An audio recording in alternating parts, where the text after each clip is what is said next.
법과 쩐이 만나 여러분의 소중한 돈을 지켜드리는 시간, 살면서 꼭 필요한 생활 속 법률 이야기를 알기 쉽게, 편하게, 재미있게 쏙쏙 전달해 드립니다. OBS 법전. 자, 매주 월요일에 만나는 OBS 법전 시간, 어렵게 느껴지는 법조계의 이슈와 사건들을 유쾌, 상쾌, 통쾌하게 풀어주실 법조계 비타민, 법률사무소 비상의 구민혜 변호사 함께합니다. 변호사님 안녕하세요. 네, 안녕하세요. 네, 어떤 사건으로 함께 해주실 건가요? 네, 오늘 사건은 이제 요양시설에 그 가족들을 이제 보호하는 경우들이 있지 않습니까? 그렇죠. 근데 그런 경우에서 이제 요양시설에서 제대로 된 관리를 받지 못하고 오히려 정신적, 신체적 피해를 입어서 학대 때문에 형사고소 또는 민사소송을 제기하는 그런 경우가 있어서 저희가 한번 가지고 와봤습니다. 사실 요양시설에 가족을 모신다라는 거는 굉장히 가슴 아픈 결정이잖아요. 근데 그곳에서 이렇게 친절하게 그리고 또 살뜰하게 보살피겠다라고 분명히 약속을 했을 텐데 뭔가 학대가 이루어지거나 그랬을 때 그 사실을 나중에 안 가족들의 고통은 어떠할까라는 생각이 드는데 사실 뉴스에서 많이 접했던 소식이기는 해요. 네. 변호사님께서 직접 맡았던 사건도 있으실 것 같은데 네네, 네, 소개 좀 있습니다. 해주세요. 네, 이제 최근에 또 이런 사건들이 또 계속 일어나고 있는. 네, 이제 어떤 저희한테 오신 의뢰인은 거동이 불편한 언니를 이제 요양시설에 모셨다가 알고 보니까 학대를 당하고 있었다는 사실을 알고 큰 충격에 빠져서 오셨던 사안입니다. 네. 그래서 내용을 들어보니 부모님께서 돌아가시면서 이제 그 언니분이 약간 정신지체가 있으셔가지고 이제 장애 등급도 받고 계셨는데 그래서 질환을 앓고 계시는데 언니가 혼자 지내게 되시면 아무래도 관리가 안 되고 또 이제 혹시나 문제가 생길 수 있기 때문에 원래 부모님이랑 같이 살고 네, 계셨는데 그래서 또 이 의뢰인분도 일을 하고 계시고 하다 보니 이 언니를 어떻게 케어할 수가 없어서 결국 어쩔 수 없이 고민 끝에 요양시설에 모시게 되었고 네. 또 언니한테 미안한 마음까지 들어서 이제 요양시설 관계자며 담당 보호사님한테도 별도로 막 용돈도 챙겨드리고 간식도 사다 드리면서 우리 언니 잘 좀 모살펴달라라고 부탁을 하셨는데 그리고 나서 한 1년 동안에 갑자기 언니 체중이 그전까지는 괜찮았는데 갑자기 한 10kg 넘게 한 15kg 가까이 쭉 살이 빠지고 안색도 안 좋아지고 그다음에 면회를 갈 때마다 몸에 이제 이렇게 핥힌 자국이나 멍자국 같은 것들이 계속 발견이 됐습니다. 그래서 처음에는 언니가 좀 넘어졌나? 어디 부딪혔나? 이렇게 했는데 그게 계속 반복이 되니까 학대가 의심이 되었고 네. 또 함께 이제 요양시설에 계셨던 분들 그다음에 계신 분들한테 이제 얘기를 들어보니까 실제로 정신적, 신체적 학대가 있었다라는 얘기를 듣게 됐어요. 그래서 이 동생분이 너무 화가 나서 요양시설 측에 항의를 했고 항의를 해서 이 부분에 대해서 계속 다퉜는데 오히려 시설 측에서는 자기들이 모르는 일이다. CCTV를 봐도 그런 내용은 나오지 않는다.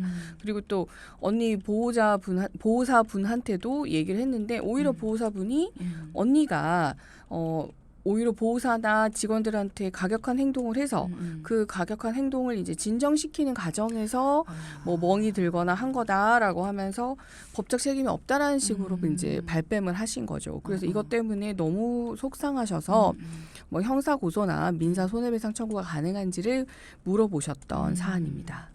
사실 대부분의 요양원이나 요양시설 같은 곳에서는 너무나 가족처럼 잘 살뜰히 보살피시죠. 그런데 이제 일부, 정말 극히 일부에서 이런 사건들이 발생을 하면서 많은 분들이 이런 거 아니야? 라는 안 좋은 인식까지 생겨나는 바람에 이런 시설에서도 굉장히 골치를 썩고 있다고 해요. 네, 맞습니다. 이 사건 역시도 대부분의 좋은 분들까지도 안 좋은 인식이 생길 수 있는 그런 큰 사건이 아니었을까라는 생각이 드는데 자, 이 요양시설에서도 사실 대처에 조금 미흡했다라는 생각이 들기는 해요. 이런 일이 있었다라고 하면 우리 시설에 안 좋은 인식 생기는 거 아니야라고 덮어두기보다는 이 사건을 좀 제대로 파헤쳤어야 되지 않을까라는 생각이 드는데 학대 사실을 인정하지 않고 부인을 하셨다는 데서 저는 조금 이거 잘못 대처했다 이런 생각이 들거든요. 네. 사과도 못 받으시고 합의도 안 됐을 텐데 언니분도 굉장히 상처가 크셨을 것 같아요. 법적인 대응 어떻게 하셔야 됩니까? 이럴 때. 네, 이럴 때에는 요양시설에서나 이제 요양보호사 개인의 학대가 사실이고 그러한 사실에 대해서 이제 요양시설 측에서도 알고서 묵인했다 또는 방조를 했다라고 하는 이들이 일어난다고 하면 이제 고의가 인정되기 때문에 네. 형사상 폭행상해 또 강금죄, 강요죄, 협박 등의 혐의로 처벌이 가능하고요. 더 나아가서 또 우리나라는 또 노인복지법이라는 게 있습니다. 네. 이제 일종의 특별법이라고 할 수 있는데 노인복지법상 이러한 요양시설에 대해서 또 요양시설에 근무하고 있는 관계자들에 대해서 이런 일이 일어났을 경우에 노인학대죄 또는 만약에 또 장애인이다라고 하면 장애인복지법상 장애인학대죄 등으로 형사처벌이 가능하고 이 경우에는 요양시설 관리자 그러니까 요양시설을 이제 실제 운영하고 있는 운영자도 처벌이 가능합니다. 그렇군요. 관리자는 사실 아무것도 몰랐다라고 하더라도 어쨌든 연관지어서 처벌이 되나요? 그렇죠. 관리자들도 이러한 문제가 생기지 않게끔 해야 되는 중대한 책임이 있는데 불구하고 그 책임을 제대로 의무를 이행하지 않았다라고 봐서 같이 처벌이 되는 거죠. 이걸 벗어나려면 나는 정말 충분한 의무 이행을 다 했다. 했는데도 불구하고 뭐 CCTV 사각지대에서 또는 뭐 반근무 시에 몰래 그렇게 하는데 내가 어떻게 알 수가 있었겠냐라고 이제 하는 뭐 어떤 특별한 뭐 입증을 하지 않는 한은 처벌을 받습니다. 그렇기 때문에 많은 분들이 일단 부인부터 하고 나서는 게 아닐까 이런 생각이 들기도 하는데요. 어쨌든 명명백백히 밝혀져야 될 것 같고요. 법적인 대응을 하기 위해서는 일단 증거가 필요하겠죠. 네. 뭐 얘기한 것처럼 요양시설이나 이런 데에서 자꾸만 뭔가 과격한 행동을 하고 그 과정에서 멍이 생긴 거다. 우리는 말리느라고 붙잡은 것밖에 없다. 이렇게 얘기를 하면 이게 증거가 없으면 사실 어떻게 할 수 있는 도리가 없을 것 같은데 어떻게 증거를 모아야 되는지 뭐 어떻게 해야 됩니까? 일단 가장 객관적인 자료 같은 경우는 CCTV를 들 수가 있는데 이제 학대 사실이 의심되거나 또 학대 사실이 확인됐을 경우에는 일단은 변호사의 도움을 받아서 바로 형사 고소를 진행하시고요. 형사 고소를 하면서 경찰관 등 수사관에게 이런 학대 사실이 의심이 되니까 이제 뭐 상처나 이런 것들 멍 같은 거를 사진 찍어서 제출하지 않습니까? 그러면은 그 안에서 어떤 일이 일어났는지 CCTV를 확인을 합니다. 네. 보통은 한 2개월에서 3개월치 정도를 보관을 하게끔 되어 있기 때문에 그러면 이 CCTV 영상을 면밀히 검토를 합니다. 그래서 실제적으로 학대 현장이 있었는지 또 학대 사실이 있었는데 옆에서 뭐 방조하고 있는 사람들이 있는지 이런 것들을 확인합니다. 근데 중요한 건 이게 경찰이 와서 CCTV를 보지 않는 한은 이게 요즘에 개인정보법이다 초상권이다 해서 다른 사람의 어떤 사생활이 노출이 된다.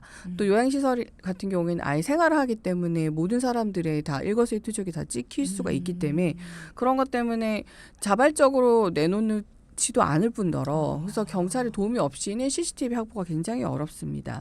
그리고 이게 굉장히 객관적인 증거라서 거의 유일한 증거거든요. 보통 이제 음성이 녹음되지 않지만 뭐 그때 상황을 봤을 때 뭔가 이제 환자의 어떤 태도라던가 표정이라던가 그다음에 이제 그런 뭐 관계인들의 어떤 태도 이런 걸 봤을 때 실제 상황이 어떻게 일어나는지 이제 유추가 가능하거든요. 그래서 이런 것들의 확보가 굉장히 중요합니다. 그렇군요. 그러면 내가 환자의 가족이다라고 해서 CCTV를 요구할 수는 없는 거예요? 요구를 해도 이제 다른 환자들의 영상이 같이 찍혀 있다. 뭐 이런 것들의 이유로 인하여 보여주지 않는 경우들이 대부분이죠.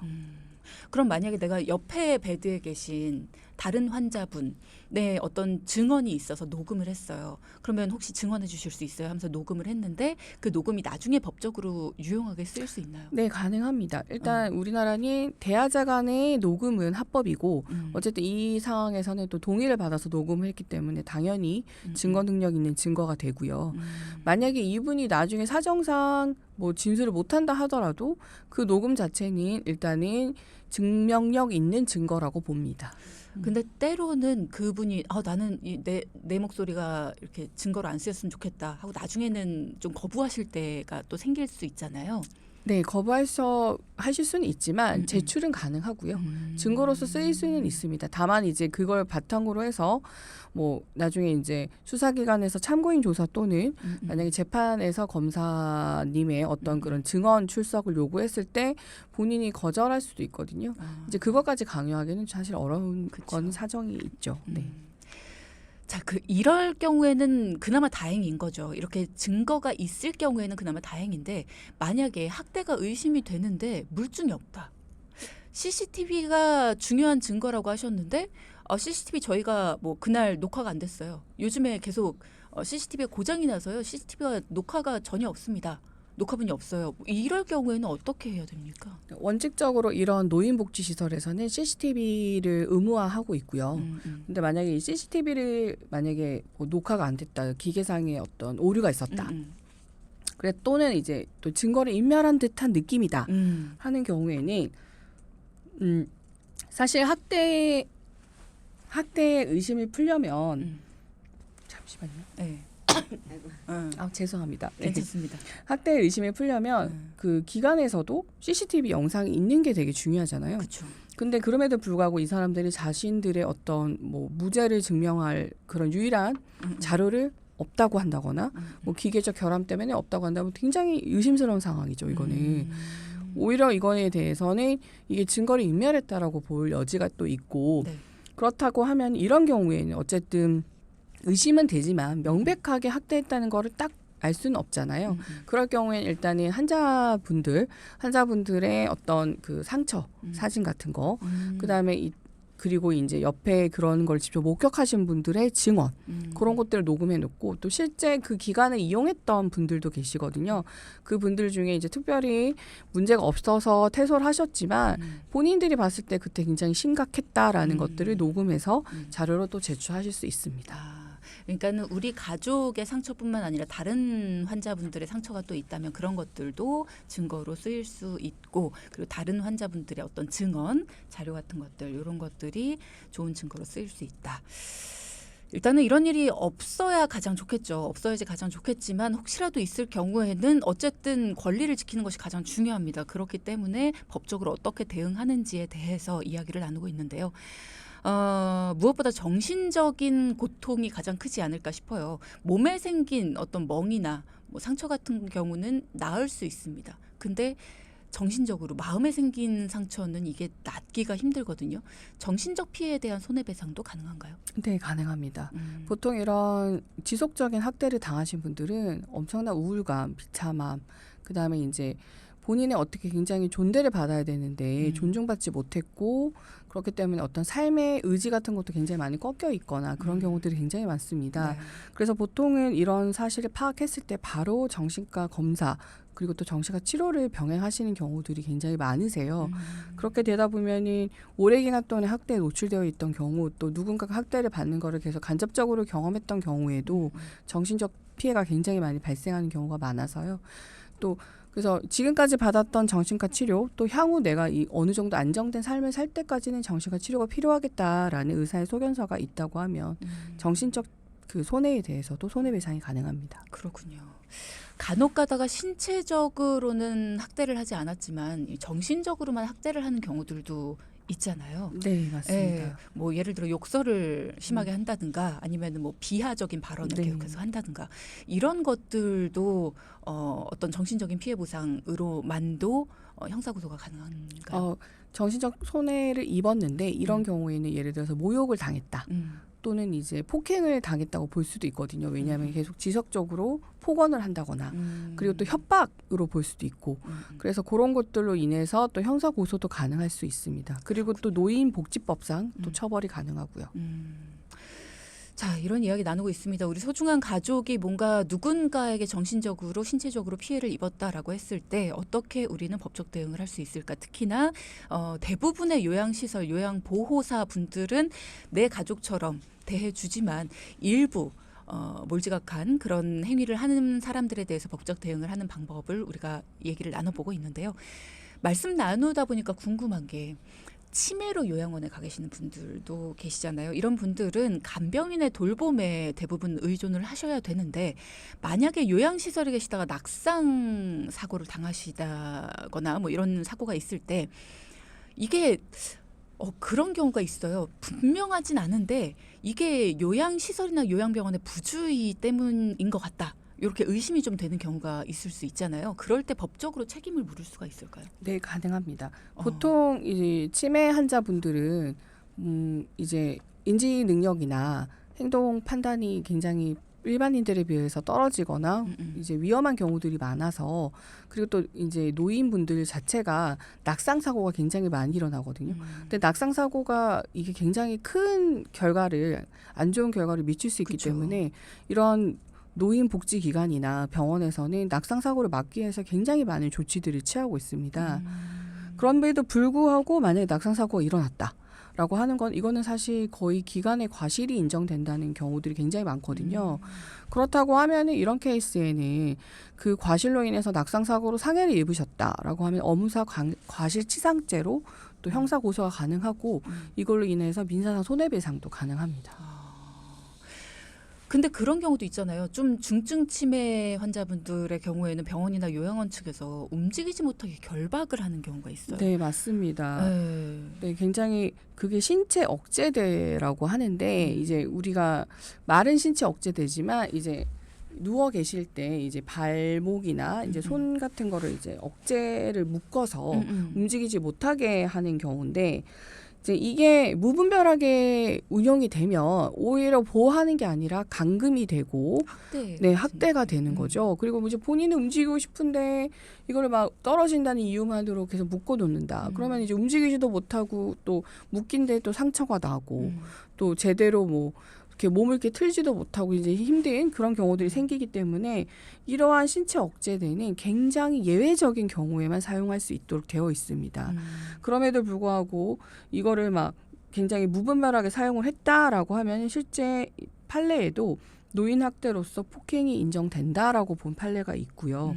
또 이거에 따른 보건복지부 지침에도 신체 억제되는 반드시 의사 처방이 있고 그다음에 최소한으로 이루어져야 되고 세 번째로 보호자의 서면 동의가 있어야만 그렇죠. 가능하다고 되어 있습니다. 또 이거를 사용하더라도 2시간에 한 번씩 환자를 지속적으로 관찰해서 이게 필요가 없다면 풀는다거나 아니면은 환자가 너무 힘들어하면은 다른 방법을 취하도록 이렇게 준수하도록 되어 있습니다. 그렇군요. 예를 들어서 뭐 자신을 학대한다거나 아니면은 뭔가 위험한 행동을 한다거나 이런 경우에는 이런 행위가 필요할 수도 있고 반드시 보호자의 서면 동의 그리고 또 의사의 처방 이런 것들이 필요할 수 있겠지만 그게 아니라 돌보기가 너무 힘들다거나 뭐 이런 경우로 묶어두는 경우가 또 있을 수 있잖아요. 그런 경우에는 네. 학대에 해당한다라는 게 저는 너무나 다행이라는 생각이 드네요. 자, 그래서 증거를 확보를 했습니다. 그 다음에 이제 요양시설 관계자나 요양보호사에 대한 법적인 대응, 구체적으로 전략 어떻게 세워야 됩니까?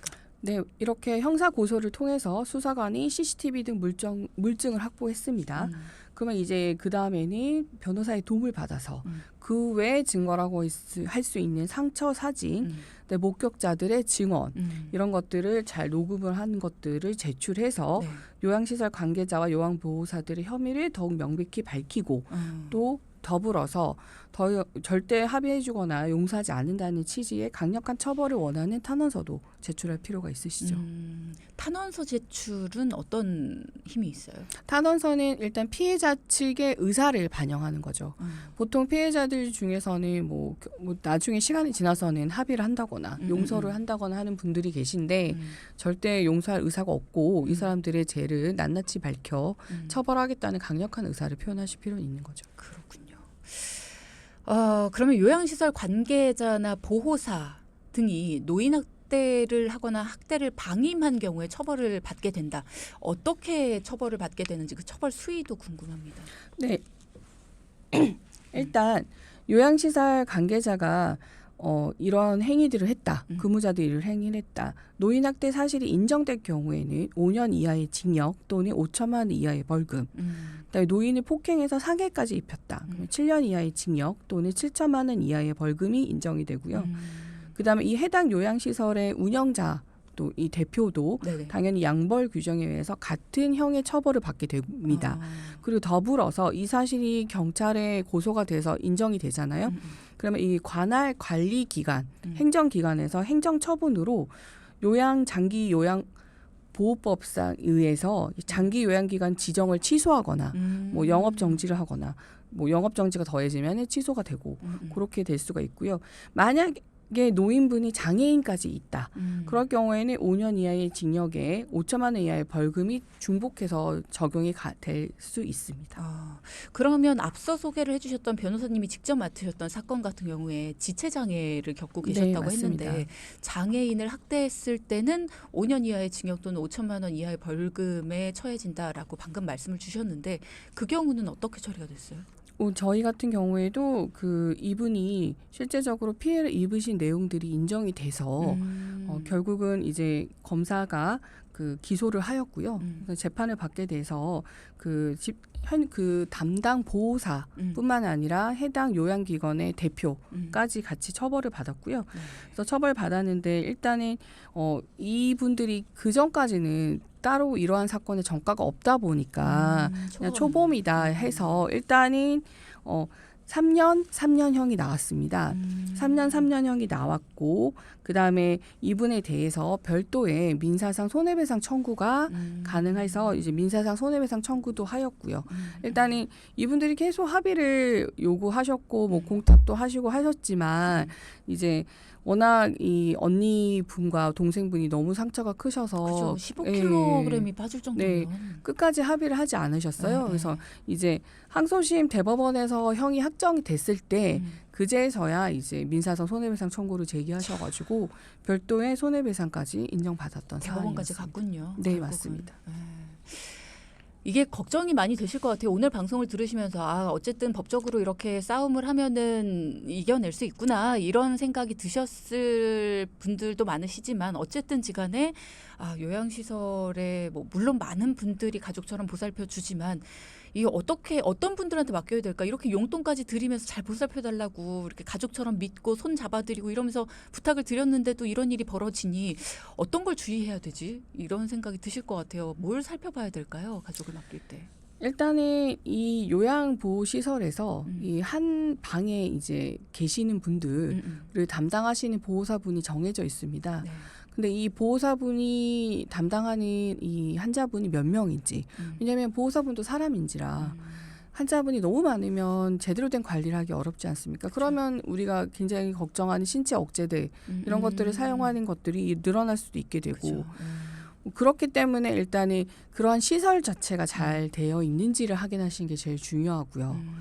그리고 또 이제 뭐 CCTV 같은 경우는 뭔가 사건이 생겼을 때 볼 수 있지 않습니까? 하지만 평상시에 이제 들여다 보실 때 뭐 이제 환자분의 어떤 몸에 상처가 있는지 어떻게 된 건지 그런 거를 이제 주의 깊게 많이 보시고 증거로도 남겨두실 필요가 있습니다. 네. 일단 멍이나 상처 이런 것들이 있는지 그리고 평소에 좀 대화를 잘 나눠보시는 것도 중요할 것 같고요. 자, OBS 법전 시간 오늘은 소중한 가족들이 요양원, 요양시설에 들어가 있을 때 혹시라도 학대를 당하거나 했을 때 법적인 문제를 어떻게 처리해야 되는지 이런 것들에 대해서 구민의 변호사와 함께 살펴봤습니다. 오늘 말씀 감사합니다. 네, 감사합니다.